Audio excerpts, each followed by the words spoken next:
Audible lets you enjoy all your audio entertainment in one app. You'll always find the best of what you love or something new to discover. That sure is true. Audible offers an incredible selection of audiobooks across every genre. Bestsellers, new releases, celebrity memoirs like the Britney Spears book that just came out, mysteries and thrillers, motivation, wellness, business, and so much more. I personally just listened to Heather Gay's Bad Mormon, kind of for Real Housewives of Salt Lake City research, but also just for fun to listen to it because it was a good book.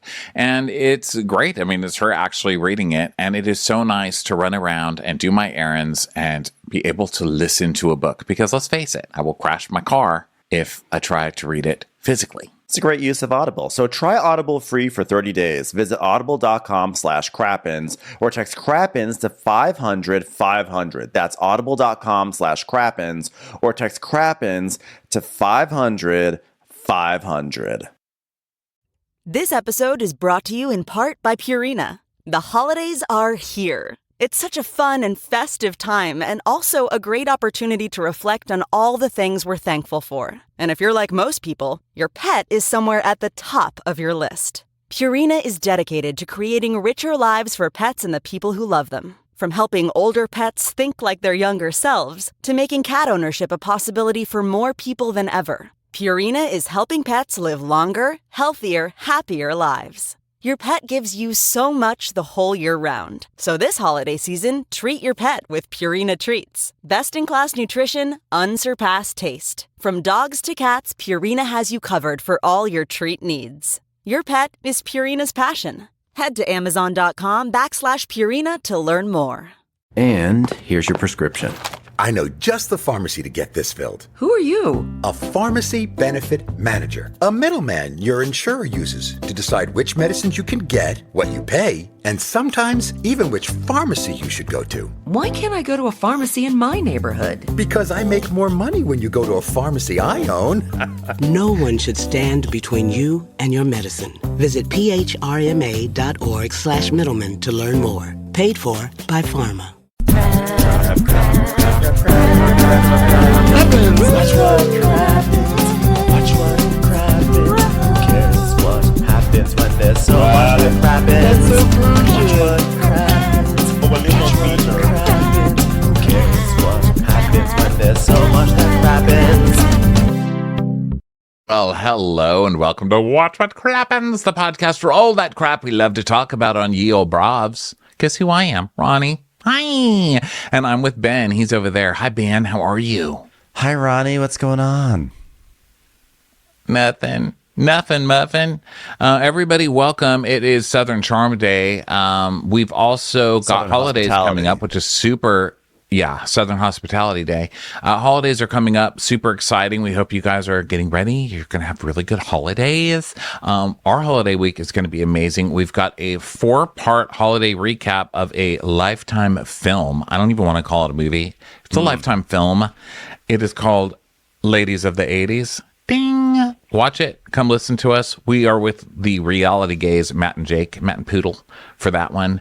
Super fun. Also that week, we will be posting episodes 2 and 3 of, or we don't know, probably, of Ultimate Girls Trip, which has been on Peacock and has been super fun. Go listen to episode 1 now. And our bonus episodes this week is going to be about Christmas cooking, all the cooking we're doing, well, and holiday cooking in general. So what we're doing for these holy days, y'all. So if you like cooking and food talk, come over and talk to us on that one. Okay, we'll be there. Ben, what's on your mind today? What's on my mind? Well, I just really enjoyed the shows we're going to talk about today. Southern Hospitality really cracks me up. I'm excited to talk about that. Excited to check in with some Below Deck Med. I don't know. What's going on with you? What's on your mind? I don't have much on my mind. I'm just excited. Christmas is going on with me. Let me tell you one of the elves that would be fired if I was Santa Claus. His name is Kyle. So we're going to start with a little Below Deck Mediterranean, and we'll move on to Southern Hospitality after. If you want to know when that begins, we can't tell you because that's in the future. We don't know how long this is going to last. But fast forward or look in the show notes because I will put a time code in the show notes today. Below Deck Mediterranean. Wow, Kyle is sick again. Isn't that a shocker, guys? Kyle can't work because he has a headache. Yeah, he has. He has a headache, a conveniently timed headache. This is and the headache winds up being the product of dehydration and exhaustion. So it's the stress of everything and everyone this season that's caused him to have this headache, that caused him to go to the hospital and to have an overnight at the hospital too for the headache. So that worked out really well for him. How many days has he lost? Although this cast has been going down like flies. Is that what it is? Why can't I remember that expression? Going down like flies, going down like logs, going down like balloons, going down like this chairs. cast is going down like a Crappens host in a gay bar in Atlanta. What was that place called? Swinging We Richards? did not go down on anybody. I don't know why I'm being like We did that. not. But that was a dirty night. So I was probably a dirty, shouldn't reference dirty that night. when nobody knows what I'm talking about. But it was fun. We went to this to a really strip club. dirty bar We went to a in strip club. Atlanta. The point is, we went to a strip club. There were a lot of penises swinging around. None of us went down. Well, we two of didn't. us did not go down, I should say. And it was a wild time. And the point is that these cast members on this show are going down harder than patrons at Swinging Richards. Okay, there you go. So Kyle. Yeah, Kyle's been sick. Kyle's always sick. He hurt his foot. He hurt his this. He did that. He's been in bed for 2 days. He's depressed. He's taken too much. He just can't handle any more of the stress. Whatever it is, that guy spends too much time in bed. You're fucking fired, dude. I don't care. I don't care what you're going to go to human resources with about how much, how triggered you are, which gives you legal recourse to lay in bed for 2 days. You're fucking fired. How is he still on this boat? I don't know. And I thought that he'd be excited to work this charter because it was gays, and it was gays from last season. These gays were awful last year. And this year they're still pretty awful. Although I actually think the main gay who was the lead awfulness last year, he seemed actually a little bit better to me. He still is like demanding, but I don't feel like he was I don't think he was out of line. Like, he asks for medium well steak. And so the first batch they bring up is medium rare to rare. And then the second batch is medium rare to rare. And so he has to ask, like, can I get this medium well? Like I requested. Like, he's the primary. I don't know why it was hard. What, you don't think so? Is it hard to add? Because he didn't just say medium well. So I can't let this guy off that easily. He said, well, I like medium, but a little above medium, or like well, but like a little below well. So basically there should be different, what do you say? Temperatures. There should be like a plethora of temperatures, something like that. You don't get to just have 20 different temperatures of meat, sir. Would you like it rare, medium, medium well, or well? That's enough. That's enough for you. You don't get to be like, I want it some medium and some medium well, and then some slightly or whatever. He was served multiple platters of different temperature meats. I know, but I think that enough. It took way too long for the mediums and the medium wells to come up. And I don't know why they couldn't have been all like a variety on the same platter. I don't understand that. But that also, I'm just saying, is not the most irrational thing. And also another thing was Toomey came out with this expensive caviar and put the caviar in like the caviar bowl, but then didn't put ice in it. And they're like, could you put some shaved ice in this? And I'm like, yeah, that is not the guest fault. The guests are like, can we save this caviar that you like, this nice caviar? Can you at least put it on ice? Come on now. I think that was a reasonable request. That they weren't the worst. I think the worst was the pass around twink. I don't know. The twink who this season, he came in this season feeling empowered. Like last season, I don't remember what his deal was, but this season he's like, no, now I'm going to have opinions. Yes, and his opinions were stupid. Okay, I think his opinions were stupid, and he was one who was just complaining to get airtime, and he really pissed me off because they ask for gay breakfast, gay brunch, gay breakfast. What does that mean? I mean, what does it mean? I don't know what exactly. it means. Do you mean you want like drag brunch? Because I would consider that at this point kind of a straight thing. That's that's what straight people request. And I don't know what gay food is. Like, what is it? You know, is it something that's easier to eat with a big giant gay tongue like I have, where my tongue gives me a speech impediment? Like, what is it? What does it give you? Gay food is not a culinary point of view. And so Jack is like, well, I guess I'm just going to serve like a lot of rainbow things. I'm going to make it all colorful. I don't know what it is. So his whole thing is that the special is he's going to make rainbow pancakes. And so the twink is like, that's just like food coloring. Like that's something that like I could do at home. I'm like, well, congratulations, because there's no such thing as gay food. So rainbow pancakes is what you're going to get. What do you mean? And they did get, a couple things. To be fair. First off, I think it was being presented with, this is the chef's specialty, rainbow pancakes.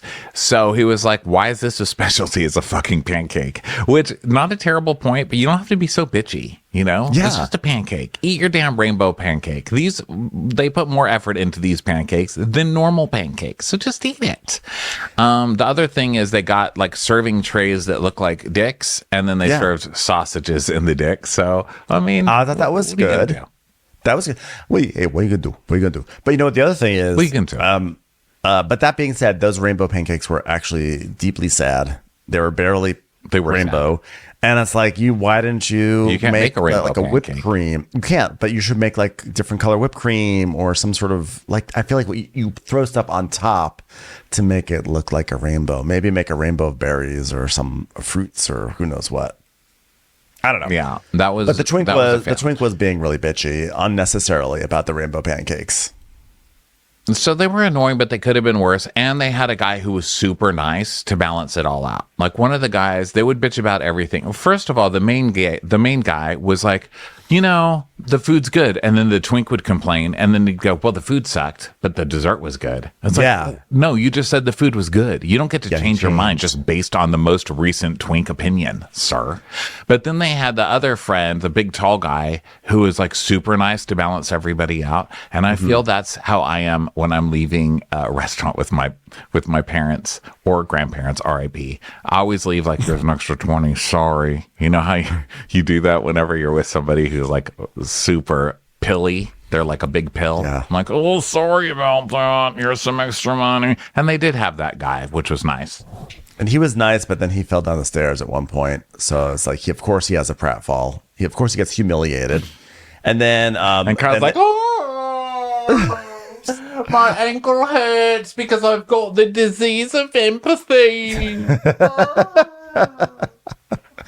And then they asked for, since they wanted a Brazilian steak night, they asked for Brazilian dancers, even though they're in Italy. They did actually find the Brazilian dancers relatively easily. There was not even an issue about that. But it's also, again, just one of those things. Like, why are you getting Brazilian dancers if you're going on an Italian holiday? Like, I just don't understand some of the requests. Well, also, whose life is that? Where you're just like, I'm a Brazilian dancer. Here's what me and Megan are going to do. We're going to be Brazilian dancers together. So whenever somebody needs Brazilian dancers for a party, call us. And then we'll have 2 people show up in big feathers. And then we'll shake around a lot. Like, what kind of industry? Yeah. What? You know what I'm trying to say? Like, how much demand is there for like a Brazilian dancing duo to come dance on a boat? Exactly. You know? And then, of course, hats off. And hats back on again for the twink, who goes, muchos gracias. I'm like, wrong language, sir. And also bad accent. And then the other thing. As a twink, I'm just hiding my head in shame. It's just so embarrassing. I also don't think all of us youth are like that, America. But the other thing, by the way, is if I'm having like Brazil, if the theme for the meal, if the culinary theme is Brazilian steakhouse, do I need this theme to carry on to like so intensely that dancers have to come on for 5 minutes to shake around? I feel like that's like above and beyond. I don't do that when I go to a Brazilian restaurant. I'm like, are there going to be any dancers coming out with feathers? No? Are we going to get any samba? No? I'm not sure this meal's worth it. Yeah. Okay. So in other news, we had not Laura. Laura, I love Laura. That's not anything surprising. Love her. What's the other girl's name? Lily. The new one. Oh, Lily. Okay. So Lily, it was like a miracle show it was a miracle episode for Lily. Okay. We started with Captain Sandy calling Lily up to get to talking to her. And Lily's like, hey. And she goes, listen, Lily. Yeah. Lily, I just want to say, you know what you got to do? Your work. Yeah. And what I need you to do is maybe do your work, but do it better. Yeah. Okay. And then, when you go from here to there, maybe don't have an iPad. Yeah. Okay. And she just kept going, yeah. Yeah. Yeah. Yeah. Yeah. Yeah. Yeah. Yeah. Yeah. Yeah. Captain Sandy didn't really say much except do your job better. I swear to you, it was like pulling a potato sack off somebody's head. I mean, the woman, it's like suddenly she was free to live her life, and she knew how to make beds, and she knew how to do laundry, and she just came spinning out of it, doing a great job.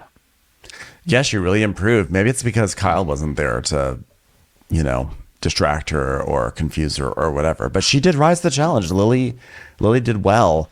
Haley still spent the entire episode at the doctor. We didn't see her once. We just heard her voice saying, yeah, I've been throwing up all day. Sorry, I can't be there. So that was Haley's update. Nico and Jessica are kissing more. Oh, Katie Flood's coming to town. This is the news. Katie Flood, currently seen on Winter House. Bravo is suddenly trying to make Katie Flood happen. So Katie's going to be around. And I guess Nico and Katie have some sort of storied history. So that's exciting for the Flood heads out there. Lucas fucked everybody. Lucas just fucked everybody in the world. I mean, that guy, who is that guy not fucked? At this point, he's cute. But it's a petri dish at this point. Is nobody afraid anymore? So what happened to good old-fashioned fear of disease? Okay? It's not even slut shaming. It's called slut caution. Okay? I'm going to start coming out with slut caution signs. Because, listen, you got to be careful. It's not easy being slutty these days. It never has really been. There's a lot of stuff out there. And Luca is basically like walking into a Costco without wiping your hands on one of the free provided little wipe things that they started putting out after COVID, and then just touching random things and then wiping your eyes very deeply. Don't do it. Have some caution. Use some caution. That's what I say. Right. And then the last thing is just that I can remember. There may be stuff that you remember, but Max. So Max, they're a deckhand down. So Max has to, they just are working a little harder, and Max doesn't want to have to go to sleep at 7 and wake up at 3, and he's bitching and moaning. And so he's all grumpy, and he keeps on saying how tired he is. But then at one point he does the worm into his bedroom. And Lucas don't act like you're tired. And then you do the worm over like a prolonged version of the worm all the way into his bed. Even when no one was watching, he was still doing the worm. So anyway, there's food out for the crew. I have to stop you to say, I approve of Max. And I approve of Max's shenanigans because Max makes me laugh. And that's really all I need in somebody. And he's gotten better at his job. He's not the worst. And at least he's making an effort, which is more than I can say for Kyle. Yeah. So there's some food that's put out for the crew. And it's pasta and there's asparagus. And he just doesn't want it. So he goes up. He goes up to where Captain Sandy is and announces that he has to go find food because there's no food left for him. And so everyone just know he's he says there's nothing for me. He says there's nothing for me. And she says, what do you mean there's nothing for you? He said, there's nothing for me. I don't like it. No, he doesn't even say I don't like it. He just says there's nothing for me.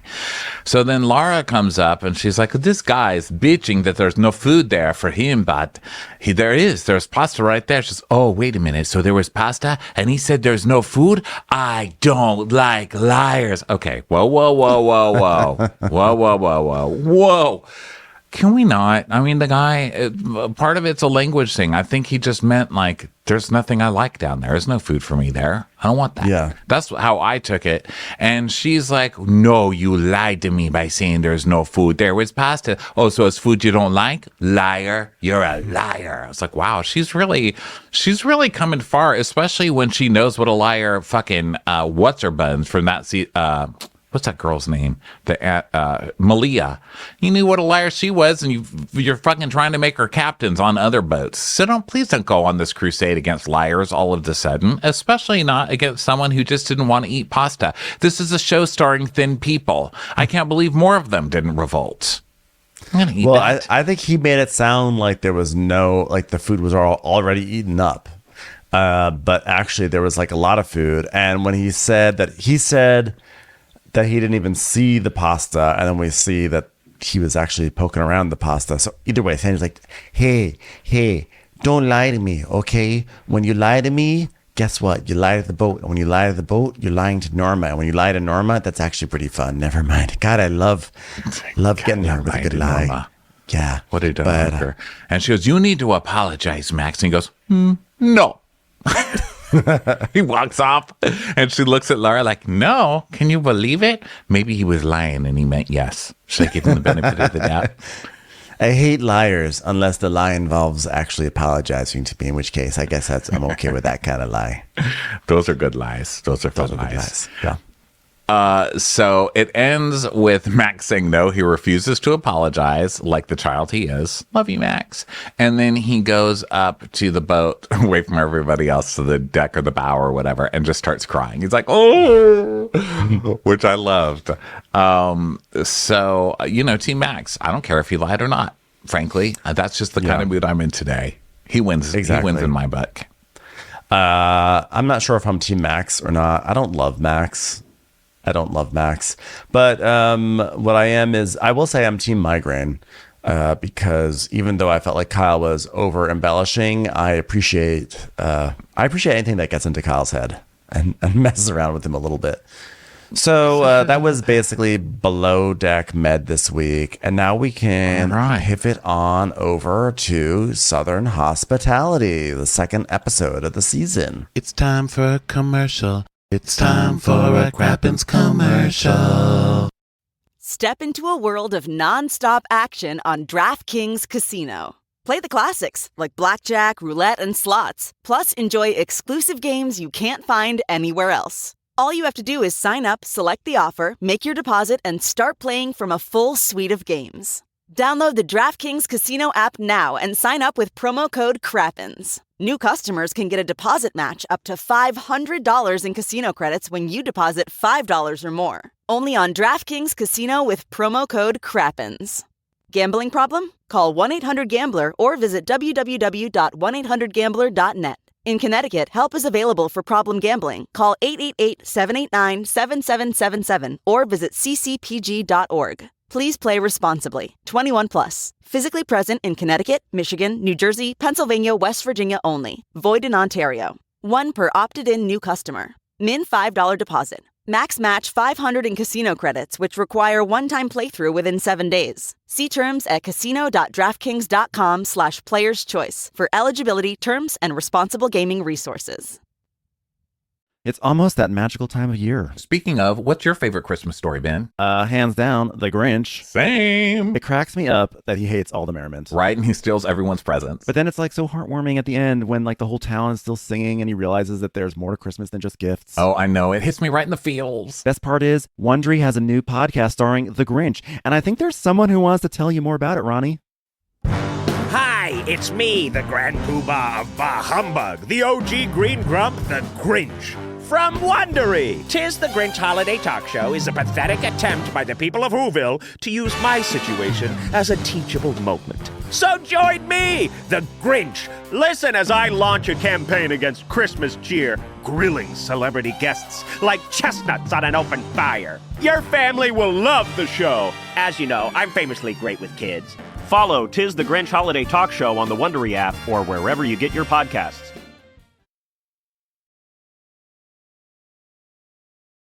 Okay, Southern Hospitality, here we are. Da da da da da. I know a place where we can go. I'm coming out now. I wish we were Still no Vanderpump Rules theme, but it does stick in your head. I feel like they could have done better. I feel like there are multiple Trixie Monacle songs that are better than that one. I don't know what happened with that one. I don't know what happened with this theme song. Everyone involved could have done better, but if they had done better, they wouldn't be working at Republic. I just don't understand. That's kind of it.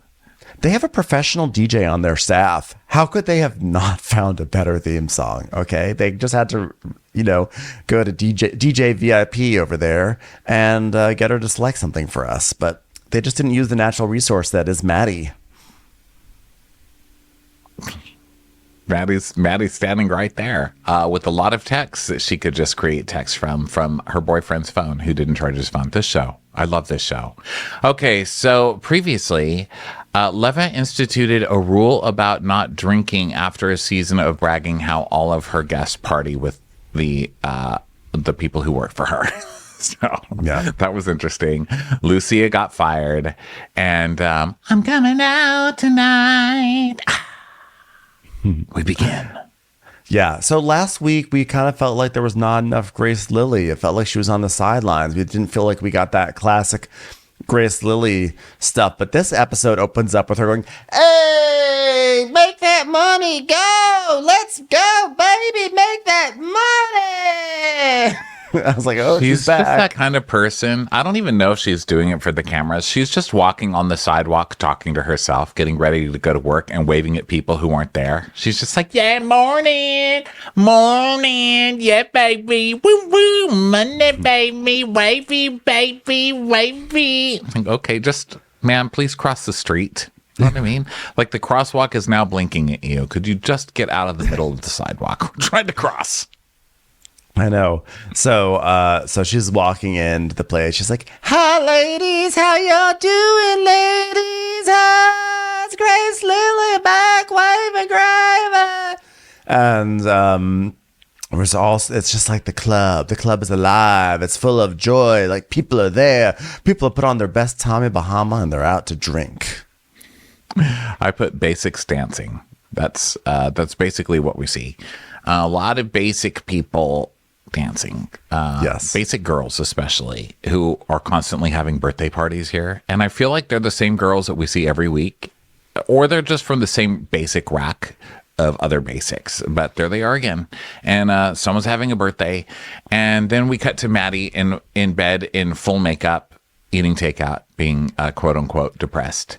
And then Emily she's sitting next to a stack. She's lying in bed and there's a stack of takeout containers at her head, like in front of her face. Like, no one's so depressed. Yeah. And they're also like the smallest styrofoam containers ever. They're like the smallest ones you can get. They're the ones that they put like one egg roll in when you just order like an egg roll a la carte. Like, I'm not falling for this, Maddie. Okay. And then it goes back to Republic, and Emmy is like bossing people around, and she's just like saying a bunch of words very quickly. She's like, "These go to table 10 and put table 10 on table 5, and then we go to reset. We come back at table 7 and go to table 7 and go to table 5. Table 5 goes to table 6. Table 6 is going to table 3. I'm like, are you doing a cattle auction? Is there a horse race that's happening? What is happening with all these tables? That's how they talk on this show when they are pretending to work. They just start prattling off random things about restaurants. She's like, okay, squirrel computer. Okay, marrying Catchups. Pickle refresh on 10. Okay, hold the pickles, hold the lettuce. Special orders, don't upset us. Oh, wait, go over there. All we ask, could you tell table 8 is that you let us have it your way? That would be great. Water refills. Do not make them ask you.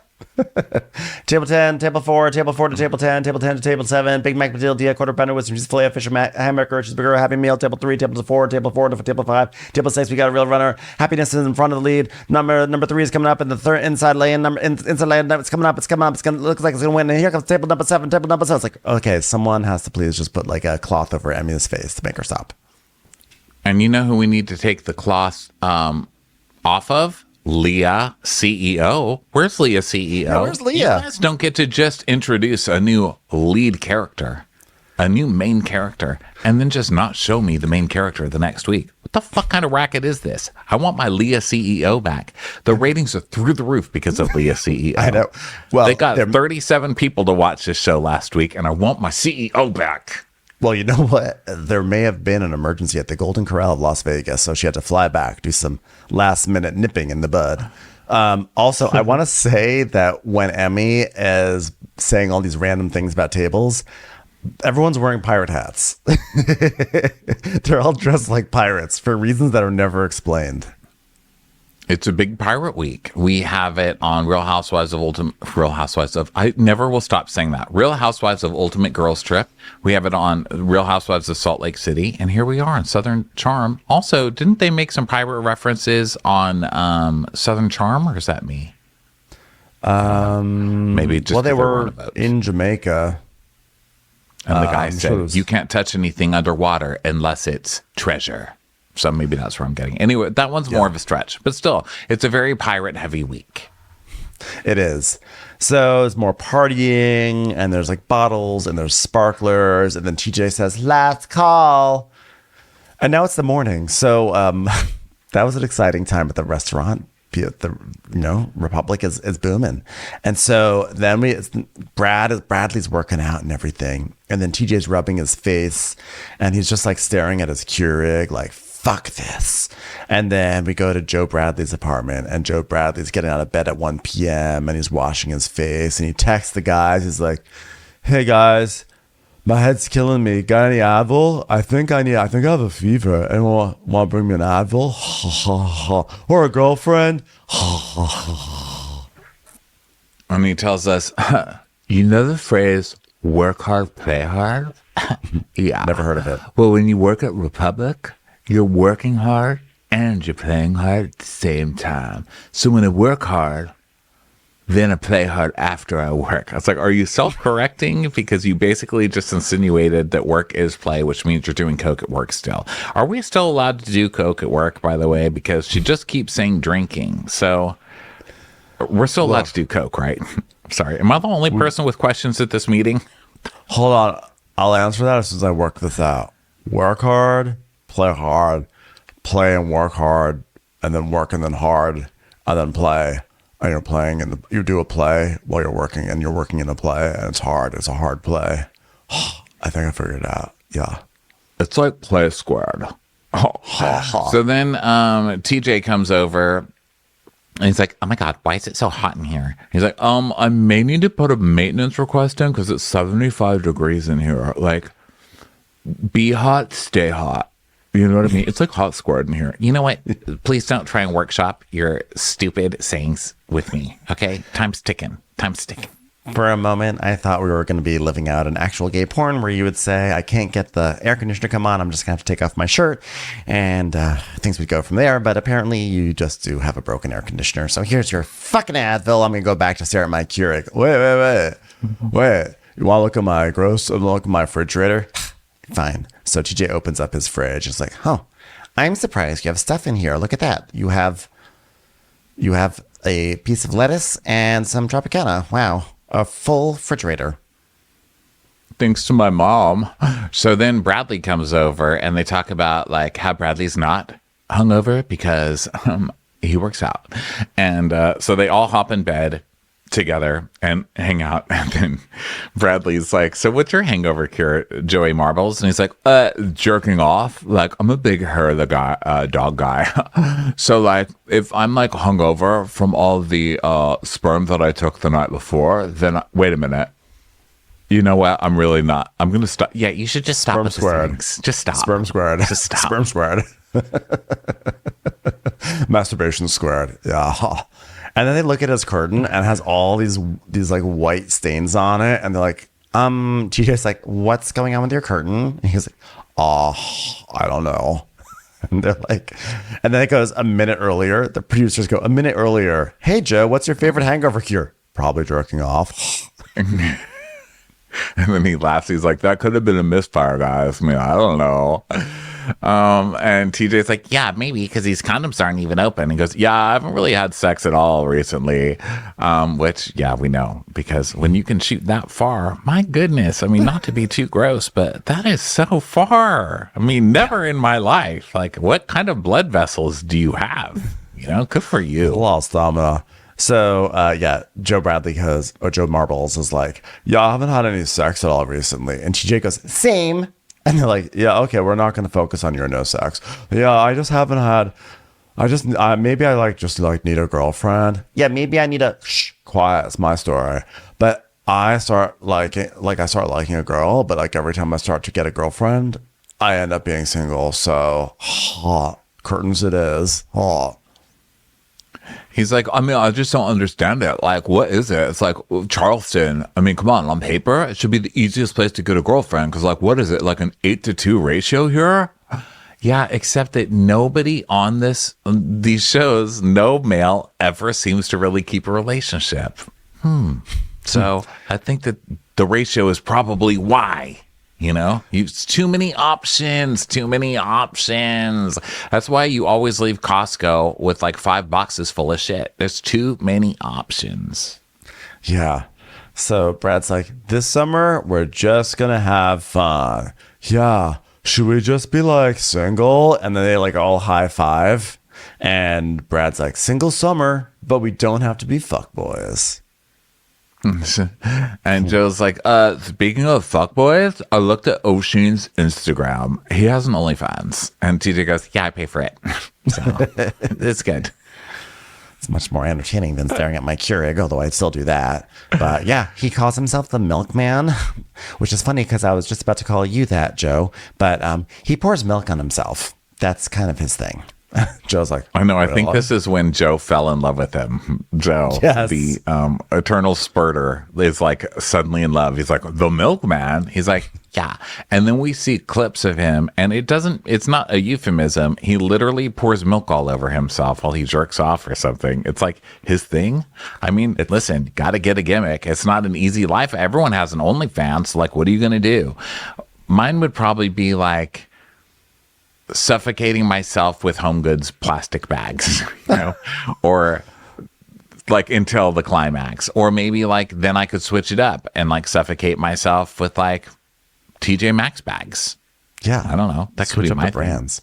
I have a friend who has an OnlyFans, and he does. I haven't seen his OnlyFans, but at least on his Instagram, he would pour milk on himself. He would do the thing where it's like you're sort of drinking, but you're kind of just pouring it on your chest.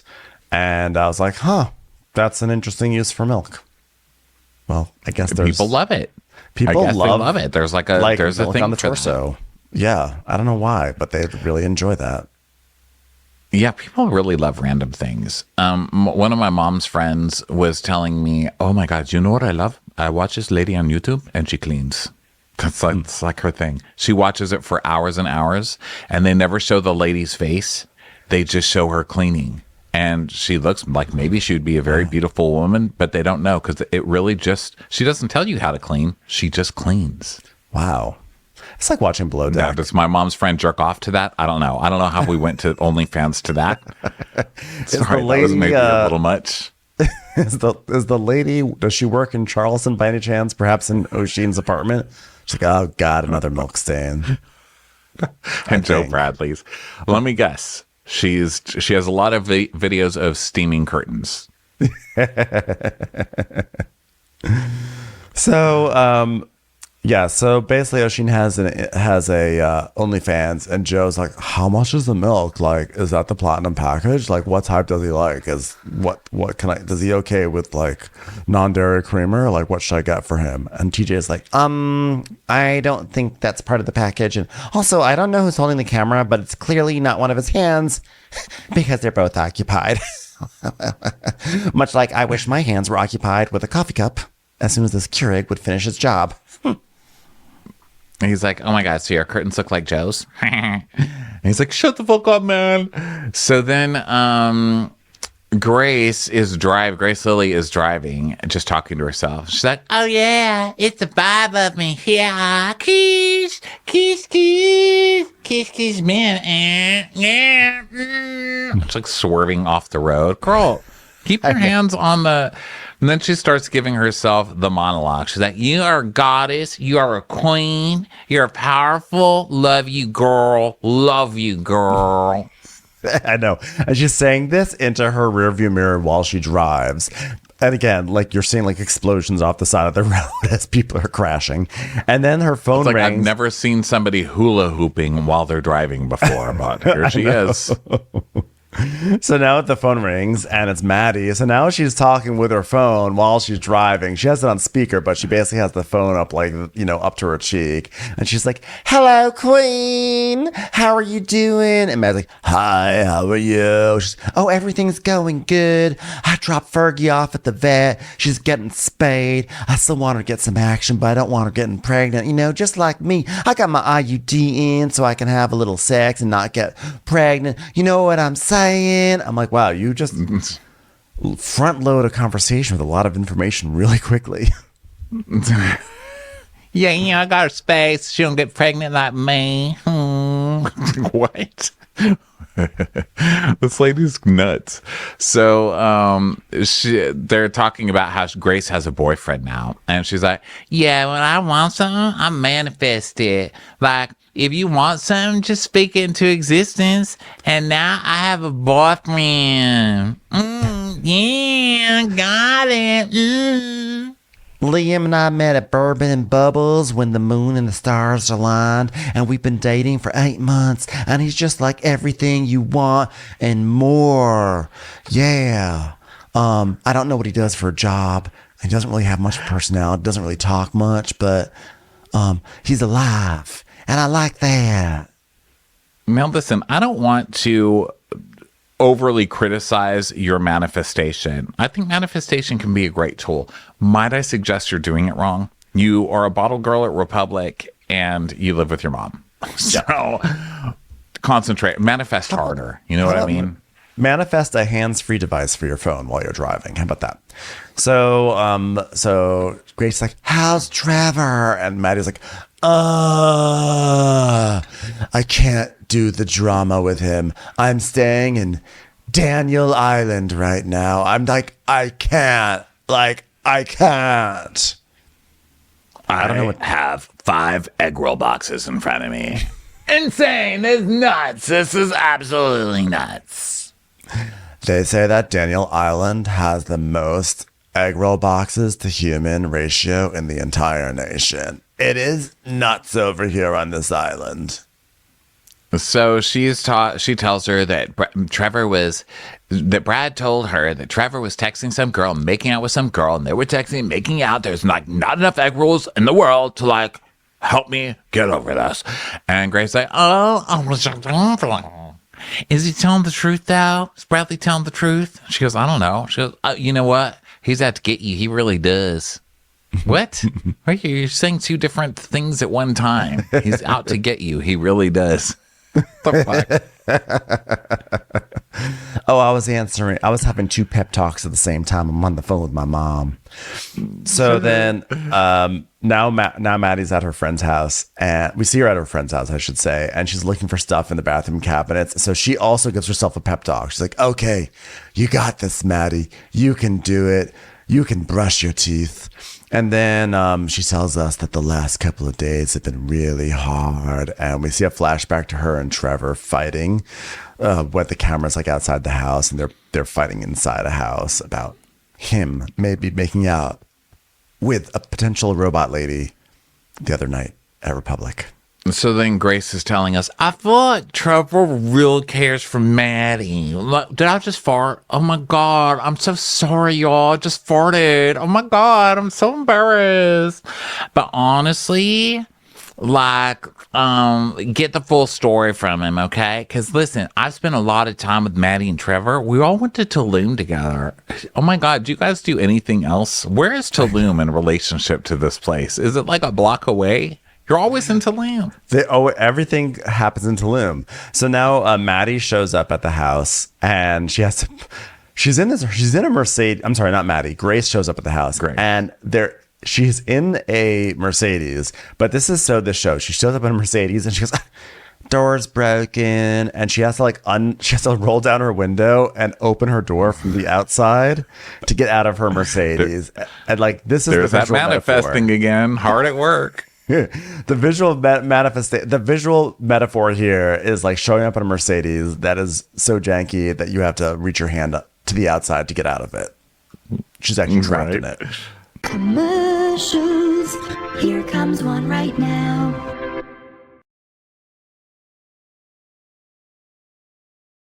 So now they're talking. Well, first of all, this is an odd place, Charleston. And I mean, I know this is like Daniel Island or whatever, but still. So there's like on the front stoop or whatever of this home, there's one of those little frogs from Home Goods that's holding a tray. Like and then there are little fake desserts on top of the tray. And they look like fake bruschetta. Those ain't real. Huh? It almost looked like fake bruschetta. It's just bizarre. Yeah, whatever it was like, why would you make statue versions of something gelatinous? It looked like gelatinous. Because your first thought is it real? And even if it could be, you're like, what pigs to leave this food outside? You know? I know. Don't see that outside. So you're supposed to put a plant on that thing, not actual trick food. But I know. The fact that there even is trick food, especially trick food in that shape, that's like potentially a dessert, potentially a bruschetta. And the thing is that the fact that for a moment we all thought like it might actually be food, because I can imagine someone saying, well, that's just how we do it in Charleston. You always leave food out for a stranger, you know? So Grace is talking. She's telling her, listen, don't trust Bradley. She's like, you need to take him with a grain of salt because you need to get the full story from Trev, or maybe call him on speakerphone because you're overhearing it. And like you can overhear it. And then maybe you can hear what she has to say too, which I think is great advice, which I was surprised that she gave her good advice because she's Grace Lilly. I mean, she's like, basically she showed up here. Like, how does she drive? She's like, trick that slut. Just have Trevor call her on speakerphone, but don't tell her that you're there.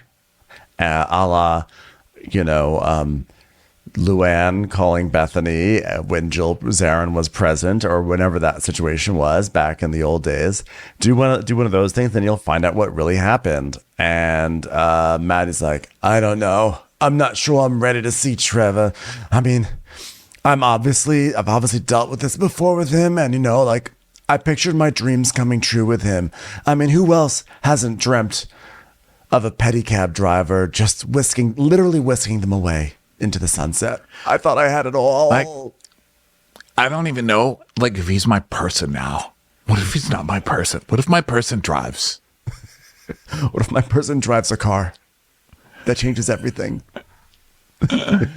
So then we go to Will's parents' house where he is still, you know, out of commission because of his wrist or his arm or whatever. And Emmy's like, babe, I got a surprise for you. Laxatives because you haven't taken a shit. And he's like, babe, these are suppositories. She goes, what does that mean? He goes, it goes up your butt. I'm serious. You can take pills both ways, and you'd have to stick that up my butt. She was like, ugh, gross. Never mind. Keep your shit inside yourself. I'm not sticking my finger up there. So basically they talk about law school. Is he going to go? And he's like, yeah, I'm excited. Because last year I was really conflicted. I wanted to go to law school. And then we see Leva, who's, you know, every parent's dream, being like, you shouldn't go to law school. You should have a bar. Like, you're so talented at like barring, you know, like the way you make a schedule. I mean, it is like, if there was a Pulitzer, you definitely have it. Are you sure you want to go to college? Because I can offer you about $12 an hour at a bar. And then Will says, but I think my parents didn't want me to open a bar, and Emmy like wants to be a law school trophy wife. So I'm going to go to law school. It's a win-win. It's like, wow, it sounds like a great reason to go down this path for the rest of your life. I'm sure it'll work out well. There will be no resentments later on in life. I know, right? The point of every truly astounding autobiography is like, well, my parents wanted me to, and my girlfriend wanted a bigger ring, so that's why I did it. It's like, whoa, build him a statue. Yeah. Sounds like you'll make a great lawyer. Sounds like your heart's really in it. So Emmy is, they start talking about Maddie and Trevor. And Emmy's like, so we found out that Trevor cheated on Maddie again, and Maddie left early from work. I mean, you're a manager. And Will's like, yeah, she's like totally checked out of the high pressure job that is being a VIP hostess at Republic. She's like, yeah, like she chooses going out and working on a pedicab shift with Trevor instead of working her own shift. And then we see a clip of last week, Maddie in a black leotard and boots with diamond fringe coming out of the leotard, sneaking out to be with Trevor. Just the image. I feel like we all need a picture of ourselves in our youth like that. It's like blue lighting, and she's just like sneaking away in a rhinestone leotard. Like, I know, to like sneak a few stolen moments with a pedicab driver. So Will is like, he's like, it's annoying me because I see you busting your ass at Republic and you're making everyone else more money, and then you're splitting it with people that don't even have the same dedication. To that, I say, case closed. Sorry, just getting ready for law school. I mean, she doesn't even pull her weight. I mean, she doesn't pull her weight, which is, I have to say, Trevor pulls his weight. I mean, he does drive a pedicab. Maybe that wasn't the right thing to say. Yeah. So he's like, well, you're better than her, so whatever. So then we go to Lucia and Mia meeting up for lunch, and they're like wooing, and like, oh my God, look at us. Neither one of us has a job. Yes. Hey, jobless sister. Hey, jobless friend. Love you. Oh my God. We're not crying on the inside. Not whatsoever. Totally not crying. They're immediately like, wait a minute. Yeah. Why are we so happy? Lucia's like, I miss Republic. I want to be back. But like, I didn't even get the opportunity to talk to Leva because of you. You decided to have a scene. And Mia's like, yeah, I put Leva in a very bad mood. So I think I made things a lot worse. Oh, well, I still have a job in finance. Woo! And Lucia's like, listen, I know she's trying to have my back, but now I don't know. Just like Leva think I sent her after her. Like that totally ruined any chance of me attempting to get my job back. So she gets a message, which, she's like, ding. Oh my God, what a coincidence. I got a message from Leva. And now it says, now that I've had time to calm down, I'm here to meet with you sometime next week. And I put in yes. I just put yes because thank you. Yes. Because I'm nervous. Fucking Leva. Okay. Spoiler alert for anybody who hasn't watched this episode. You won't talk to her when you know she's in the bar. You stay hiding in the back. And then she texts you over and over to get together. and you say, now that I've calmed down, I can talk to you next week. How long are you going to take to tell this woman she's still fired? You're such an asshole. Who does that? That is funny. I didn't think about it that way. So it's not nice. Lucia's saying how, she's more than just an employee, okay? Because she went to Leva's kid's birthday party, and she brought her kid to that birthday party. So they've experienced children's birthday parties together. So she's more than an employee. She's basically a family member. She's basically Leva's daughter. So yeah. So they're optimistic that's gonna go well for Lucia. And Lucia's like, you should check your phone to see if you got a text. And Meredith Marks is like, oh, really? I thought I was the only one that used that sadistic, evil, twisted move on people. Oh, I guess that Lucia has been setting up fake Instagram accounts also based on the logic of the people at the table. So she's like, no, I didn't get a text, but I guess it's a step in the right direction. And they both laugh uproariously and uncomfortably because they're both fucked, basically, at this point. So now Joey Marbles and O'Sheen go to a restaurant. By the way, last week, I think we said his name in many different ways, but now we know it's O'Sheen. And it's going to be boys' night. Boys' night with Joey Marbles and O'Sheen. And they're going to celebrate Will getting into law school. Which also I'm very intrigued to know what law school Will is going to. And I just want to know. So they are like Brad joins them, and then Will and TJ and everything. And Brad's wearing green. So Sheena's like, oh, look at that. He's like Robin Hood out here. Look at that lad. Little Robin Hood here. You got to steal from the rich and give to the TJ. Am I right? Ho. So they're all just like being bros, having good times. So he's like, well, look at you, Will. Because Will comes. He's like, look at you, really fucked in a sling, right? But you'll be back to jerking off in the shower in no time. Am I right, brother? They're like, ha, ha, ha, ha. Oh, my God. He got a sling reference and a jerk-off reference in one thing. This is Oshin. Wow, he's a sexy guy. Am I right? And Will's like, listen, I still have a hand, right? So I could do it. And then they're like, TJ's like, yeah, by the way, how do you have sex with a sling? How does that work? And Will's like, well, we just reverse cowgirl. I just lie here and she does all the work. And I say, sustained. Sorry, lawyer talk. That's then my new thing. Then we see Oshin getting, oh my God, unless you're like the curtains at Joey Marble's house, in which case it's just stained. Am I right, guys? No, but it is sus and it is stained. So Oshin is like, he's like, oh, well, I did picture Emmy with someone a little bit more masculine, like somebody with more huevos. That's a word I learned in Tulum. Storied backstory in Tulum, that is. I've got a very, very dark story about Talum. We'll get to that later. So he's like, wow, look at this glass, fellas. It's a girthy glass. Am I right? Okay, Oshin. Okay. You're very sexy, Sheen. Okay, we all get it. He's like, can't even feel my hand around this. But the girth, as we say back home, schlardla, flirty, flirty, flirty, carla. And that means you're the most beautiful people of the land. And then it goes, ding, actual translation, can I go to the bathroom? So then Will's like, well, I'm not going to cheers you because I'm an Englishman and I don't cheer Irishmen. And they're like, ha, ha, ha, ha, ha. And Oshin's like, you'd be kicked to the curb, my boy. Looks like perhaps you already have been, Slingy McSlingerson. So then of course, Joey's like, oh, I had no idea there was animosity between the English and the Irish. Maybe I should have finished college. Maybe okay. I don't think a college education is going to fix that. I mean, do you have Netflix? Do you have anything? Are you in the world? Have you seen a map? Have you heard about Ireland? Have you heard about England? Have you seen a Daniel Day-Lewis movie? Come on, you can do this. So they're all basically kissing Oshin's ass, right? And he's talking, everything they say, he makes some comment like, oh, they're like, you want to share a leg of lamb? He goes, we share no legs here. You get our own between your legs here. It's like, oh, okay. So they're like, wow, this guy's like a total stud. Am I right? And Will's like, yeah, it's like when a new girl comes to town and suddenly your friend just doesn't want to talk to you anymore. And I thought at first, like, okay, that's a little dramatic. But then it cuts to Joey Marble's like, all googly eyed. His eyes are huge. And he's just like, he is having a sexual awakening with Oshin. He is gazing at Oshin like something is opening up on the inside for Joey Marbles, and I'm very excited for him.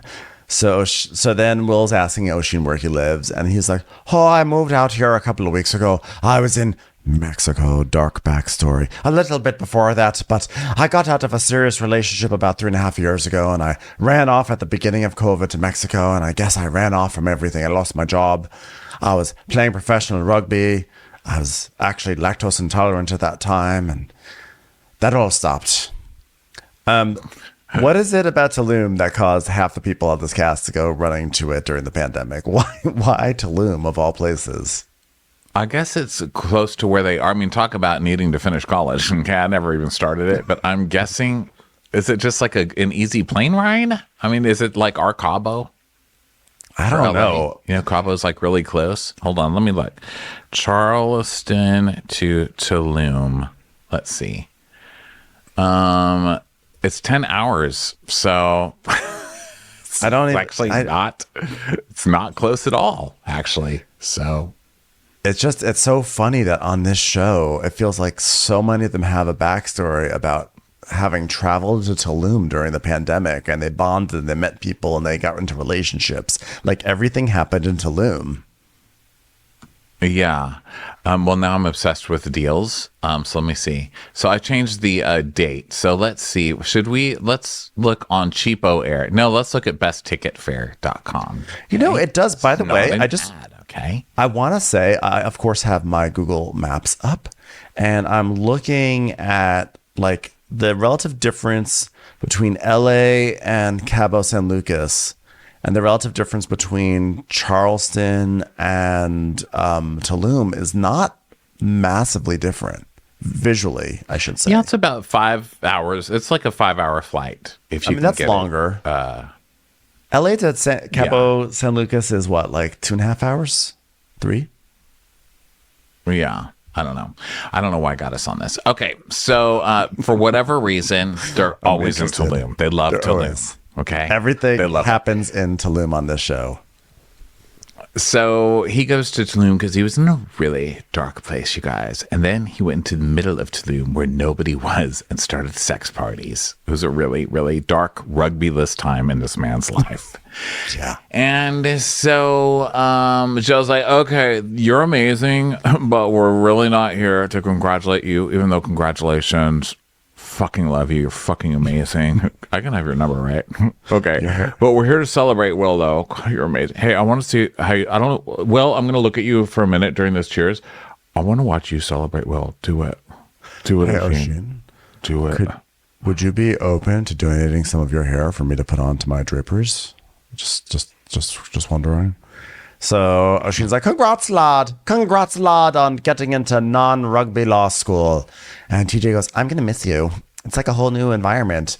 Sort of like my life in season 2 without a vacuum cleaner. It's just a different world. Feels weird. It's like going to be completely new because, like, first of all, like right now, I'm not in law school and I'm going to be in law school. So that's going to be different. Second of all, like, law school isn't here. And right now I'm here. So that's also going to be different.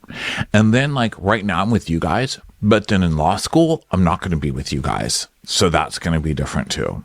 And also, all right, man, Jesus Christ. I've jerked off and come 5 times since you started talking. Please be quiet, Beta.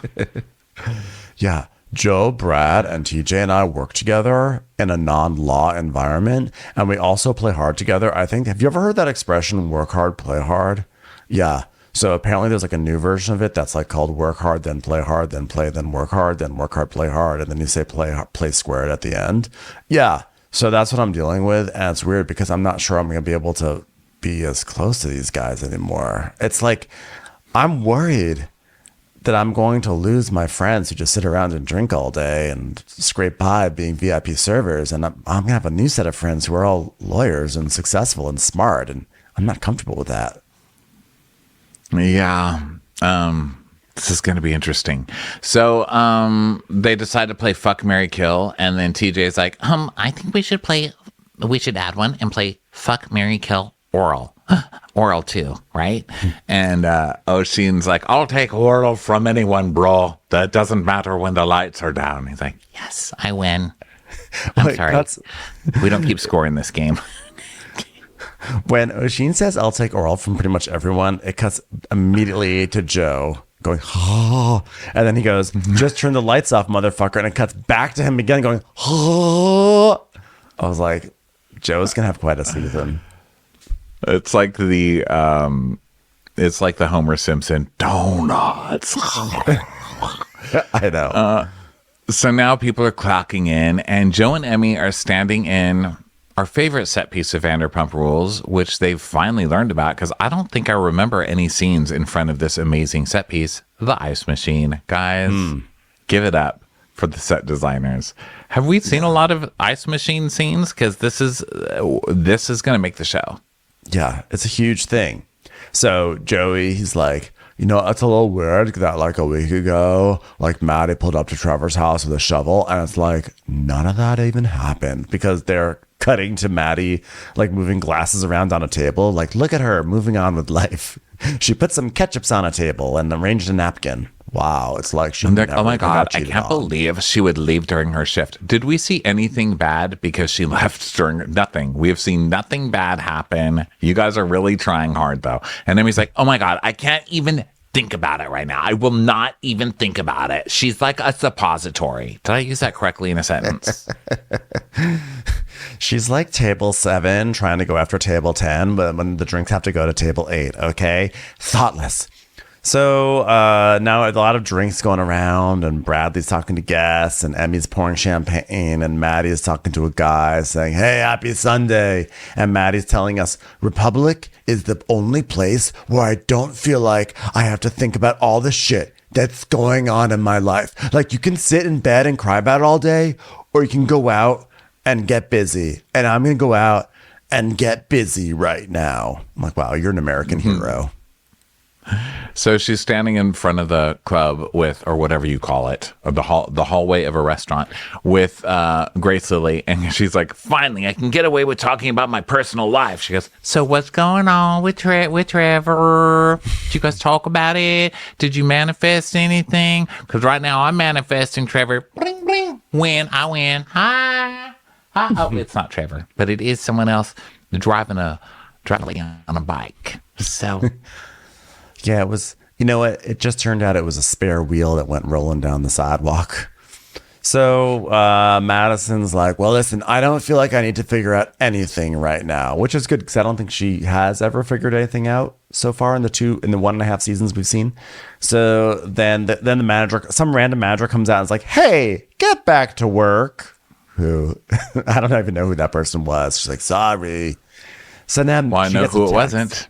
Leah, CEO. So whatever, Chris, you fucking loser, get out of here. Get Leah out of the ice machine and back on stage where she needs to be. So next, she gets a text from Trevor and she just ignores it. What'd you say? Nothing. I'm just moving on. So she gets a text from Trevor, and Maddie's like, she brings up some big beefy Southern guy, and she's like, "Hey, do you think this would be a good bottle boy? Because like I'm working," and then he's like, "Hey, should I be working here? I mean, he's hot, so it's really all we require, right?" Okay, all right, get a social security number. Let's do this. Brad's like, "Sure, whatever," and so he just walks away, and she's like, "He fucking hates me." So Brad's just saying that he's just keeping his distance from her because they don't have to be buddy-buddy. They don't have to even be friends. So then, and big cameo time. They're rolling out the red carpet on this show. Okay, we have a big star. It's Rod from Southern Charm. Rod. So bad. He says, it's so embarrassing because they try it every week, and it's just like, oh, I don't know. Do you have a Cameron? Yeah, I don't know. Catherine, maybe. Well, Shep's probably not allowed in there. Yeah, Catherine. See Catherine come out. I mean, it's something, but it's Rod, So take what you can get, and no offense, Rod, but. Yikes. So he comes, and Liam and TJ and Grace are talking, and Grace Lily's like, "Trevor, text her, everybody." It's like, "Oh, well, I wonder if he's going to try and come in today or just come in general," which Joe Bradley really can do far, you guys. Far. Yeah. And Grace is like, "Well, we love Trevor." And she's with her boyfriend, Liam. And he's like, "Yeah, I like Trevor." She goes, "I know he made mistakes last year, but he's done better. Let them figure it out, what they need to figure it out. And if they get into fights, they can just fuck it out. Come on, y'all." And then Trevor texts, "I miss you, XOXOXO." So now we get Leva and Lucia. Dun, dun, dun. So Leva is meeting Lucia for lunch. And I have a feeling she's not going to pay for this either. Okay. We could have just done this over the phone, but whatever. So Leva is like visibly really not comfortable. She's like, "Hi, well, sorry it took me a while, but, I had to get my bearings because it was so hurtful to me. But I am here now to tell you you're still fired and not getting this this stream of income back for your family. So can we have about 9 entrees? That would be great. Thank you." She'll be paying. Okay. You accept Capital One here? Okay. Great. I have a question.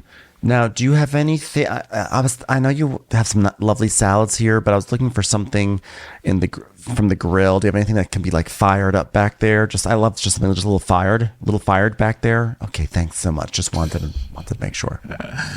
Do you have anything on the menu that's 86th besides Lucia that I should know about? Okay, great. You can leave now. By the way, also congratulations on building back. I heard you guys had a horrific fire here. That's terrible. So I'm glad you're back. Yeah. So Lucy is like, well, I was just like waiting to hear like what your vibe is. And she's like, well, I did hear a whole earful from Mia. So that was traumatizing. I have a lot of video cameras to watch. So I'm not really sure what you expect from me, but go ahead. She goes, no, I know. Mia was trying to have my back, and that wasn't the way to go about it.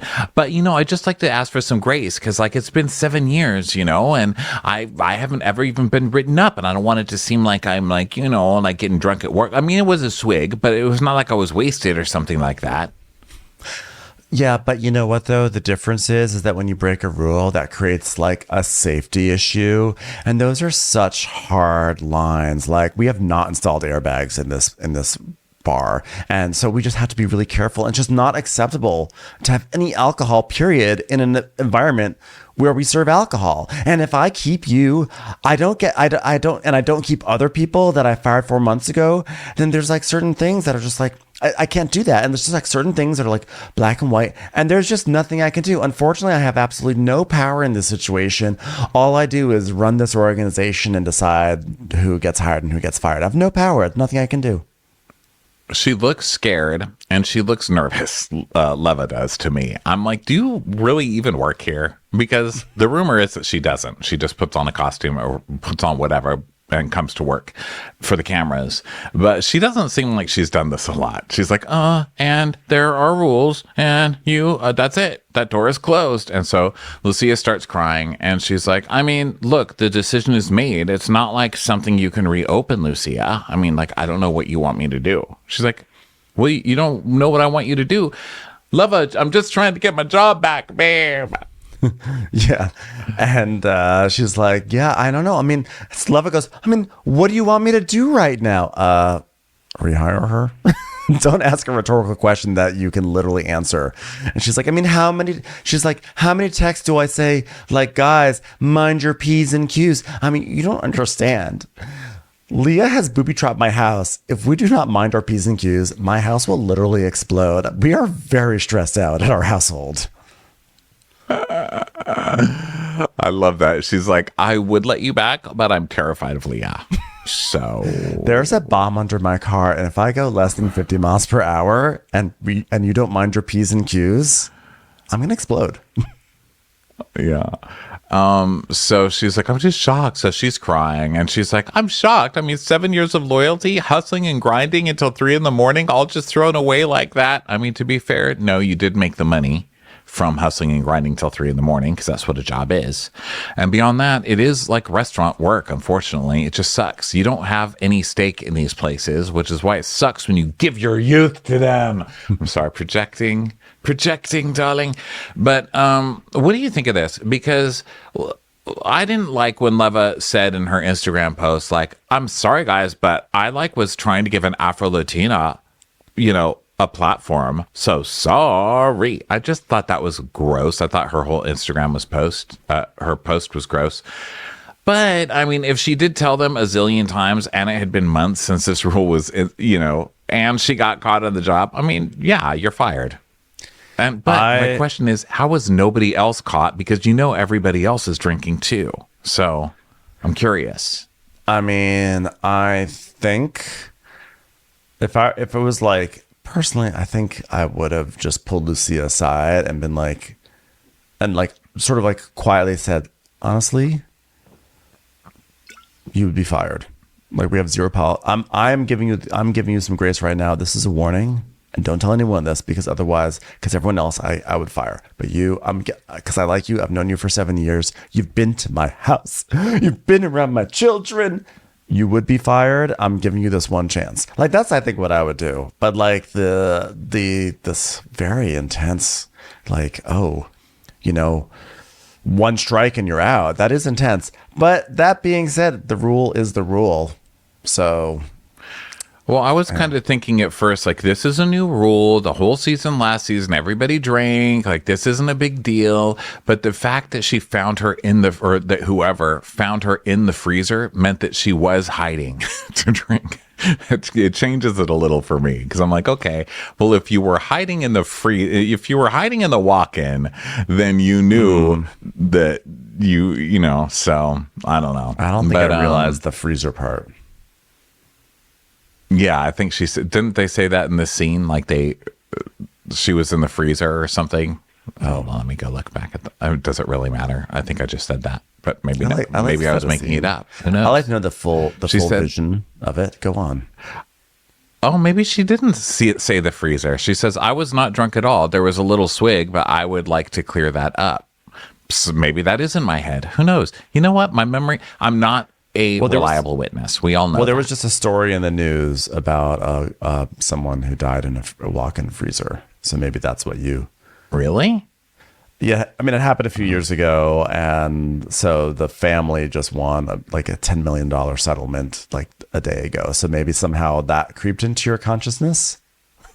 I don't know. I haven't heard that, I don't think, but there it is. I just imagined her in the freezer and I was like, got her. But that was apparently in my head. So I don't know. I don't know what to tell you guys. It was very, because as soon as you said that, I was like, she could have died. I just read that.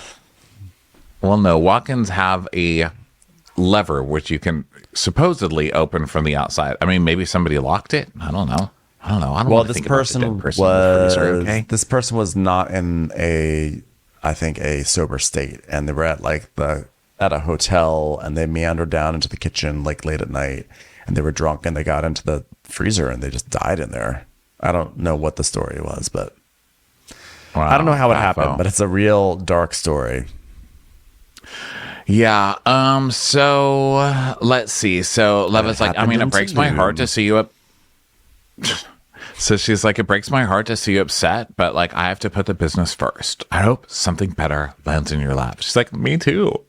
Me too. She goes, okay, we're going to pack everything up, waiter. Okay. Cause I'm going to go home. So bye. Oh, by the way, could you do something for me? Anything. Pick up the check. Bye. Bye. It's like carrying out like a stack of food. Good luck with the rest of your non-reality TV, non-bar career. Bye. So she leaves. And then the song that they play next is Free as a Bird. My song will be heard. I love to channel a whole other nut level. And it sounded almost like the song was praising Lucia. Like, you got out. Take the win. Take the win. You got out of Republic. Yeah. Okay, so now we're back at the house in Daniel Island, and we find out that Maddie and O'Sheen are like besties. And he's shaving, and he's like, you didn't like the beard, did you? Because I'm going to get rid of it. And it's like, no, like, you're just going to keep the pedo stash? Gross, bro. No. And he's like, the mustache has been my savior over the years. It's protected me from like every toxic person. Now, we know from a show that you've been on before, Vanderpump Rules, that the mustache is actually the sign of a toxic person. So can't wait till you come out of the closet with that one. Yeah, toxic fuck.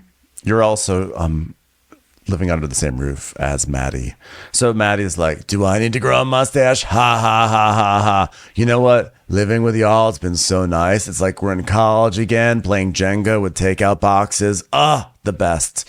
So she says, since Trevor and I, since our fight, I've been staying on Daniel Island with O'Sheen and my friends. And O'Sheen is such a great roommate. Like, he cooks us 3 meals a day. He's like a girl's girl for sure. Not sure why he always pours milk on himself in the middle of the kitchen, but like, everyone has their own thing.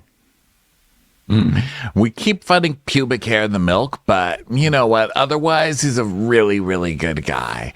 And so we see him getting on the bed and being like, what's the ghost girl? And they're talking about her relationship with Trevor. And, she's just exhausted because they always break up and then make up. And she's just exhausted with the whole cycle. And he tells us that in Talums, Maddie was always free as a butterfly. But here, her mind is warped. And he's like, are you really happy with this cycle, with this douchebag? And she's like, you know what? Love isn't just black or white. I was like, wow, are they just saying that a lot now in Charleston? Because that's what Leva just said 2 minutes ago. She's like, you know what? It's not black or white. Maddie's like, I gotta mind my P's and Q's. So so then she's like showing her dress that she's gonna wear tonight to Oshin, and she's like, what do you think about this? And he's like, oh, that's really naughty, baby. And Trevor texts yet again. So Oshin's like, what's going on, girlo? She goes, well, I'm being love bombed right now. And so he has no idea what love bombing is. So she's like, love bombing. It's like a love bomb is when you shower someone with like love and attention and free rides on a pedo bike. I mean, a petty bike, maybe a pedo bike, but probably a petty bike. Letters are important. Literally mind your P's and Q's. So that's 20 minutes. So that's $20 a minute.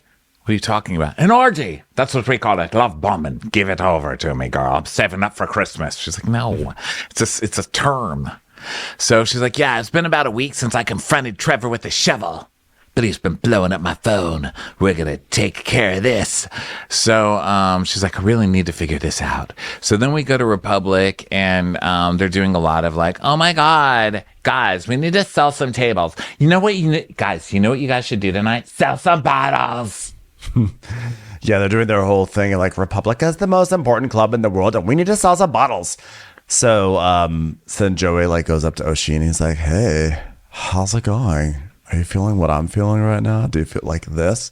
Do you feel this right now? There's like chemistry. And Brad is like, you all about to kiss? Joey's like, shut up. I mean, we could if you want. And there's someone new here named Sally. And she's like a new VIP hostess. And so Joey's like, I'll show you some table numbers. Mia usually does this, but she got fired. It's black and white. So don't ask anything about that. All right. Sally is like a young Sharon Stone. I enjoy her just because she looks like Sharon Stone. So then Mia's at home eating alone, and she's trying to text everyone like, hey, who wants to hang out after you're done with your shifts? But like no one's hanging out with her because she's been banned from Republic. So Joey tells us, before Sally started working at Republic, I'd like see her around town, and I'm like, who's this? And then like, but now I'm like her boss, so probably should tread lightly. It's kind of dangerous having the hot new girl in town right next to you at the club, right? Totally into her. He's like, work comes first, all right, Sally? She's, really? When does pleasure come in? Okay, Sally.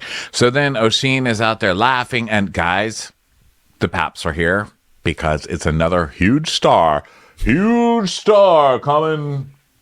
It's Vanita from Southern Charm, guys. Vanita and that guy that she's dating. His name we can't even remember. They're Charles. Here. It's Vanita and her dog in a sweater on the red carpet. VIP coming in hot. It's Vanita. Mm-hmm. So Vanita, I feel like this was Vanita's biggest scene that she's had all year between this show and Southern Charm. So she comes in, and then does Leva even go up to Vanita? Does Leva even sit with Vanita? Does she? Okay. Yeah, she comes up and says hi to them.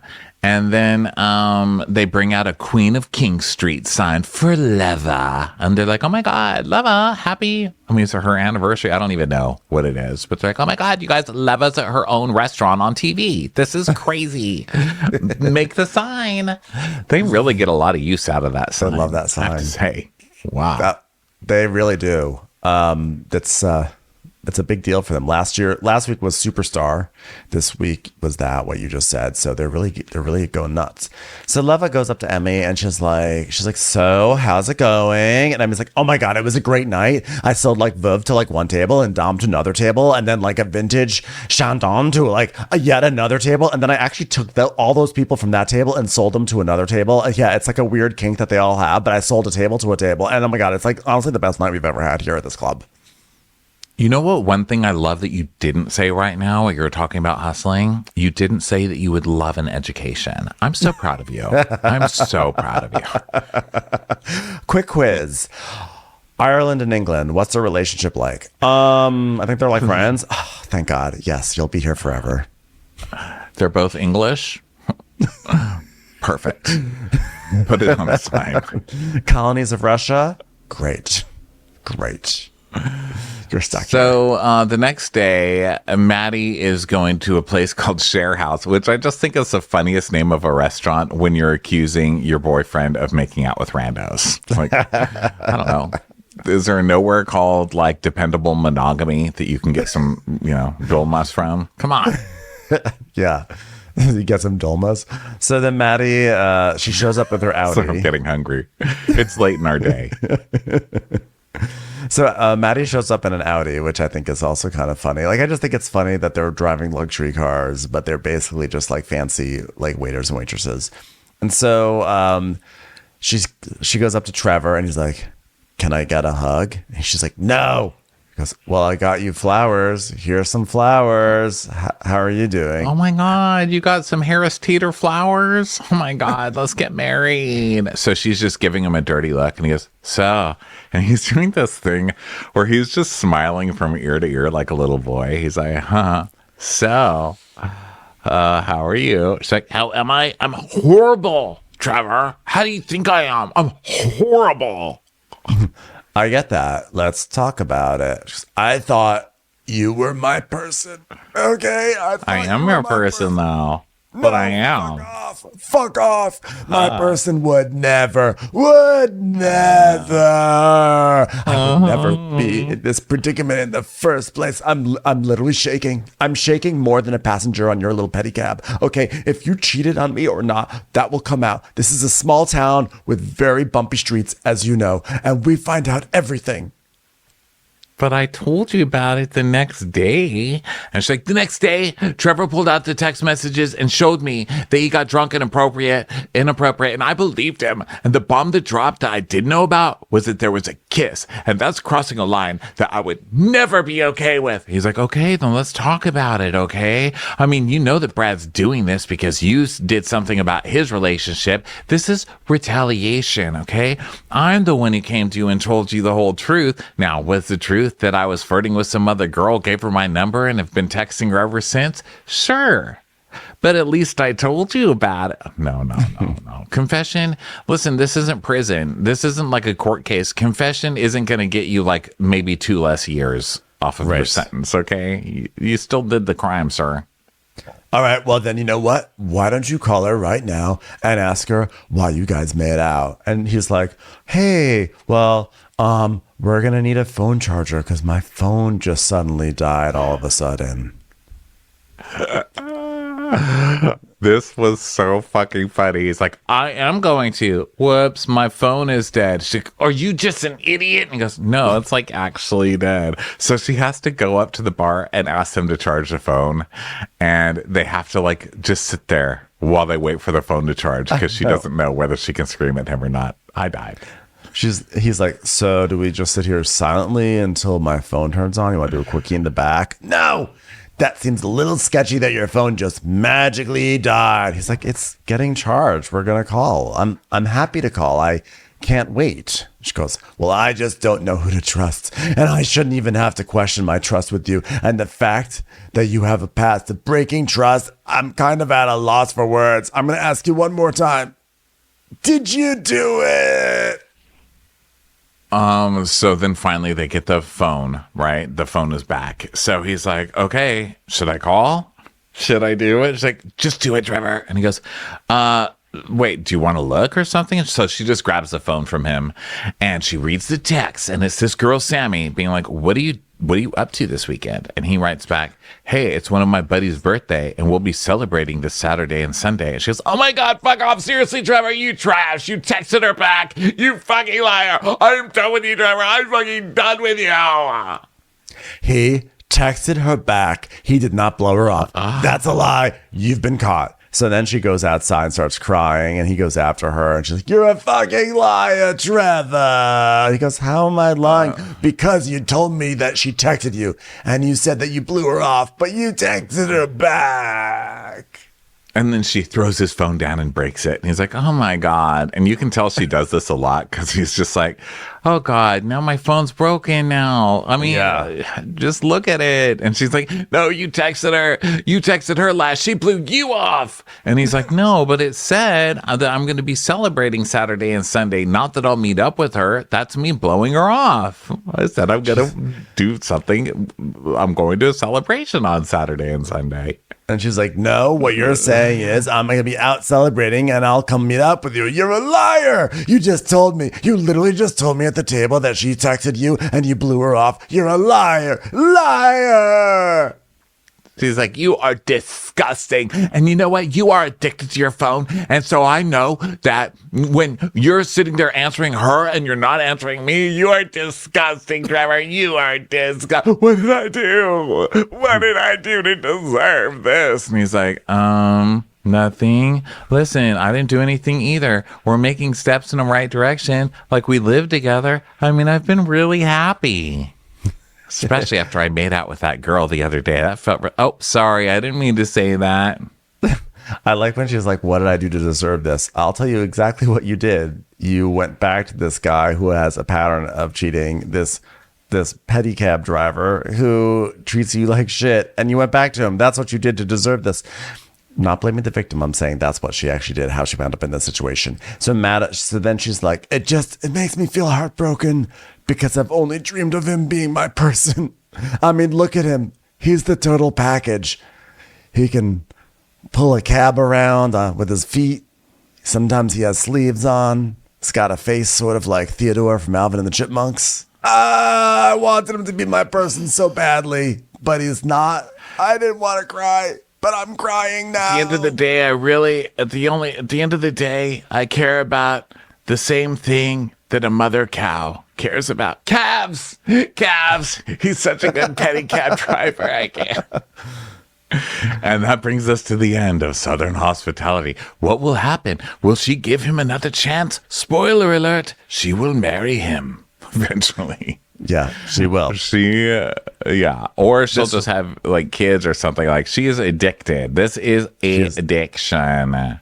She loves this kind of relationship. He loves this kind of relationship. They will be toxic and awful, and they will be a plague to any friends that they pick up along the way. But yes, this will be one of many fights that they will have. Good times. Well, everybody, thank you so much for being with us for Southern Hospitality. We will be back again because we just keep coming back. That's what we do. We'll be here. We love you guys. We'll talk to you next time. Bye. Watch What Crappens would like to thank its premium sponsors. Ain't no thing like Allison King. Ashley Savoni, she don't take no baloney. Stroll in the park with Caitlin Clark. She's not just a Sheila, she's a Daniela. Itchels. Aaron McNicholas, she don't miss no trickolas. She's never scary, it's the Green Fairy. Jamie, she has no last namey. Hava Nagila Weber. Know your worth with Jason Kurth. She's the wind beneath our Jennifer Wing. Sip some scotch with Jessica Trotch. She's always supplying, it's Kelly Ryan. Kristen the Piston Anderson. Let's give a kisserino to Lisa Lino. Megan Berg. You can't have a burger without the Berg. The Bay Area Betches. And our super premium sponsors. Somebody get us 10 cc's of Betsy MD. We're taking the gold with Brenda Silva. Let's get real with Caitlin O'Neill. Don't get salty with Christine Pepper. Can't have a meal without the Emily Sides. Nobody holds a candle to Jamie Kendall. She's not harsh, she's Jill Hirsch. She's a little bit loony. Junie. My favorite Murdo, Karen McMurdo. We love him madly, it's Kyle Pod Shadley. Let's go on a bender with Lauren Fender. We want to hang with Liz Lang. The incredible edible Matthews sisters. Give him hell, Miss Noel. She's the queen bee, it's Sarah Lemke. Shannon, out of a cannon, Anthony. Let's take off with Tamla Plain. She's quite the catch, it's Victoria Catchup. She ain't no shrinking Violet Kuchar. We love you guys. Hey, Prime members, you can listen to Watch What Crappens ad-free on Amazon Music. Download the Amazon Music app today. Or you can listen ad-free with Wondery Plus in Apple Podcasts. Before you go, tell us about yourself by completing a short survey at Wondery.com/survey.